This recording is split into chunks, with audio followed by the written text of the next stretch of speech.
जो आपका मॉडल है, आम आदमी पार्टी का जो मॉडल है, एक्चुअली ये मॉडल बनाने के पीछे आपका क्या इरादा था? ये किसका ब्रेन चाइल्ड था? सबसे पहले तो देखिए कि जो ये आंदोलन हुआ और आंदोलन के बाद ये निर्णय लिया गया कि कोई राजनीति, क्योंकि देखो कांग्रेस वालों ने उस टाइम पे कहा कपिल सिब्बल जी ने कि आप अगर हिम्मत है तो पार्टी बना के दिखाइए, चुनाव लड़के दिखाइए और तब ये सब करिए, रोडों पर सड़कों पर धरने प्रदर्शन करने से कुछ नहीं होगा। तो उस समय जब ये पार्टी बनाने का निर्णय लिया तो मैं भी पार्टी का फाउंडर मेंबर हूँ, उसमें 300 लोगों में से हूँ। जो हमने शुरुआत में 24 नवंबर को हमारी मीटिंग हुई थी पोस्टेज क्लब में, फिर 26 को जंतर मंतर पे हुआ।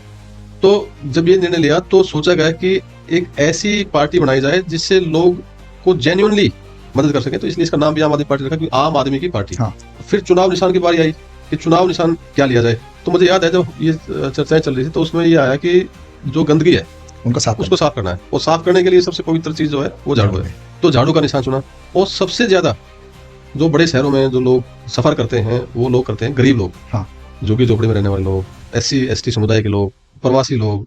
वो लोग, उन लोगों को जब शहर में जाते हैं तो एक तो रोजगार की दिक्कत है, फिर बच्चों की शिक्षा की दिक्कत है कि कहाँ उनको पढ़ाएं, क्योंकि सरकारी स्कूल उनकी कंडीशन बहुत खराब थी पहले। हाँ। मतलब उनमें कोई पढ़ाने के लिए मजबूरी की तो अलग बात थी, अदरवाइज कोई पढ़ाना चाहता नहीं था। फिर वो उनको, हर इंसान को इलाज की जरूरत पड़ती है, और इलाज महानगरों में इतना महंगा है कि प्राइवेट में जाओगे तो आपके कई लाखों रुपए का बिल आता है। जो 10-15 हजार रुपए कमाने वाला व्यक्ति जो रिक्शा चलाता है, छोटे मोटे काम करता है, रेडी लगाता है, या आपके घरों में मेड का काम करता है, तो उनके लिए बड़ी दिक्कत होती है। तो स्वास्थ्य को भी सुधारना जरूरी था। फिर हर घर में बिजली की खपत होती है। हाँ। भारी भरकम बिल आते हैं, तो कहाँ से देगा? बिजली के बिल में चला जाएगा सारी इनकम।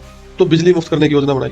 अरविंद केजरीवाल जी ने एक चीज ये सोची कि क्यों न, जैसे इलाज के लिए भी हॉस्पिटलों में जाना पड़ता है, तो जगह जगह पे ही हम छोटे छोटे कम लागत वाले मोहल्ला क्लिनिक बना दें, जो कोटा के अंदर बनाए, जिसमें कंस्ट्रक्शन की भी ज्यादा दिक्कत नहीं होती थी, और क्योंकि टेम्परेरी स्ट्रक्चर थे तो जो NOC वगैरह मिल जाती थी आसानी से, सारे टेस्ट होने लगे वहाँ पे। ये सोचा गया कि जो हमारी बहन बेटियां हैं जो गरीब परिवार से हैं, तो उनको स्कूल में पढ़ने के लिए जाना पड़ता है, तो किराया देना पड़ता है। तो कई बार माँ बाप सोचते हैं यार क्यों खर्चा पढ़ाई इस पे, हमारे पास तो है नहीं इतने पैसे कि सरकारी स्कूल में तो पढ़ लेगी, लेकिन आने जाने का किराया कहाँ से देंगे? तो मुफ्त किया।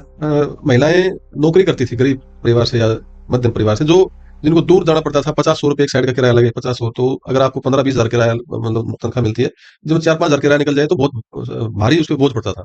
तो ये कुछ बेसिक चीजें थी, और एक बहुत ही अच्छी योजना थी कि भाई अगर कोई एक्सीडेंट होता है, देखो जान सबसे कीमती है। आपने देखा होगा कोई गाड़ी वाला मार के चला गया, कोई स्कूटर पे एक्सीडेंट हो गया, कोई एक्सीडेंट ऐसे हो गया, तो वो व्यक्ति पड़ा रहता था, तो कोई उसको उठा के अस्पताल नहीं, सोचते थे अगर लेके जाएगा तो एक तो तुम चक्कर काटोगे पुलिस के, दूसरा क्या है कि इसका बिल कौन देगा? पैसे कहाँ से आएंगे? अस्पताल वाले मना कर देते। तो ऐसी स्थिति में एक योजना लेके आए। उस योजना के तहत जो उसको घायल व्यक्ति को या जो एक्सीडेंट वाले व्यक्ति को लेके जाएगा तो उसको भी फ्री इलाज करने का। तो ऐसी योजनाएं जो एक आम आदमी रोजाना सफर फेस करता है अपने जीवन में, उनको लाभ देने के लिए ये सारी योजनाएं आई।